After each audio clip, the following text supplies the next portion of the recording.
আল্লাহর কসম ওই লোকটা মুমিন না, আল্লাহর কসম ওই লোকটা মুমিন না, আল্লাহর কসম ওই লোকটা মুমিন না। সাহাবায়ে কেরামরা বললেন, নবীজি কার ব্যাপারে বলছেন? নবীজি বললেন, মান লাম ইয়াহমান জারুহু বাওয়াইকাহু, যার অনিষ্ট থেকে তার প্রতিবেশী নিরাপদ না, ওই লোকটা পূর্ণ মুমিন না। যে তার প্রতিবেশীকে কষ্ট দেয় সে পূর্ণ কি না বলেন? মুমিন না। নবীজির কাছে এক মহিলার ব্যাপারে বলা হলো, নবীজি এই মহিলা অনেক নফল ইবাদত বন্দেগীও করে, কিন্তু এর একটা সমস্যা হলো আন্নাহা তুজি জিরানাহা বিলিসানিহা, এই মহিলা তার জবান দিয়ে তার প্রতিবেশীকে কষ্ট দেয়। নবীজি বললেন, ফাহিয়া ফিন্নার। ও সাহাবীরা তোমরা শুনে রাখো, যে মহিলা তার জবান দিয়ে তার প্রতিবেশীকে কষ্ট দেয় সে জাহান্নামে যাবে।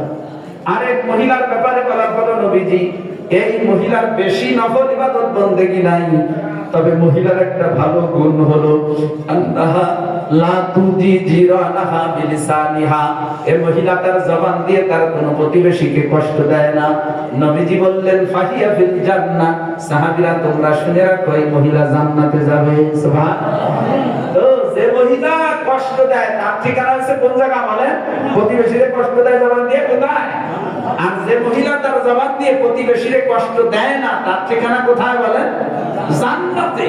এজন্য প্রতিবেশীর সাথে ভালো ব্যবহার করলে জান্নাতি হওয়া যায়, প্রতিবেশীর সাথে খারাপ ব্যবহার করলে জাহান্নামী হতে হয়। প্রতিবেশীর সাথে যদি ভালো ব্যবহার করেন, আপনার ইন্তেকালের পরে আপনার বাড়ির চার পাশের চার ঘরওয়ালা যদি আপনার পক্ষে সাক্ষী দেয়, আল্লাহ লোকটা ভালো মানুষ ছিল, নবীজি বলেন, আল্লাহ পাক তখন বলেন, কদ কবিলতু ফীহি ইলমাকুম ফীহি, আমার বান্দারা, আমার বান্দার ব্যাপারে তোমরা যতটুকু জানতে তোমরা তাই বলেছো। আমার বান্দা তোমাদের সাথে ভালো ব্যবহার করতে, এজন্য তোমরা তাকে ভালো বলেছো। যাও, আমি তোমাদের কথা কবুল করে আমার বান্দাকে ভালো হিসেবে নিয়ে নিলাম।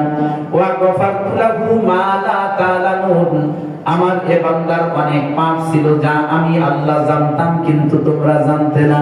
তোমরা আমার বান্দার প্রতিবেশী, আমার বান্দা তোমাদের সাথে ভালো ব্যবহার করার কারণে তোমরা আমার বান্দাকে ভালো বলেছো। তোমাদের ভালো বলার খাতিরে আমি আল্লাহ আমার বান্দার জীবনের সব গুনাহগুলোকে মাফ করে দিলাম।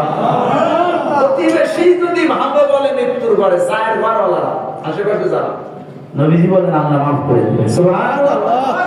কিন্তু আজ ভালো ব্যবহার করা তো দূরের কথা, আজ আমরা প্ল্যান করে করে প্রতিবেশীকে কষ্ট দিই। এত জায়গা থাকতে গাছটা নিয়ে এমন জায়গা লাগায়, গাছের গোড়া ওনার সীমানায়, ডালপালা সব আরেকজনের সীমানায়।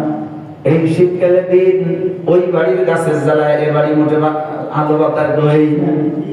এত জায়গা থাকতে রান্নাঘরটা নিয়ে এমন জায়গা বানায়, যত ধোঁয়া আছে সব প্রতিবেশীর বাড়ি যায়। এত জায়গা থাকতে বাথরুমটা নিয়ে এমন জায়গা বানাইছে, যত দুর্গন্ধ আছে সব প্রতিবেশীর বাড়ি যায়। আর এমন কিছু কপাল পোড়াও আছে যাদের যন্ত্রণায় এলাকার মেয়ে যুবক মোটে বিয়ে দেওয়ার কোনো কায়দা নেই। মেহমান অতিথি আসলে ওরা আগের রেডি হয়ে থাকে, খোঁচাই দিয়ে বিয়েটা ভাঙিয়ে দেওয়া যায় কিভাবে?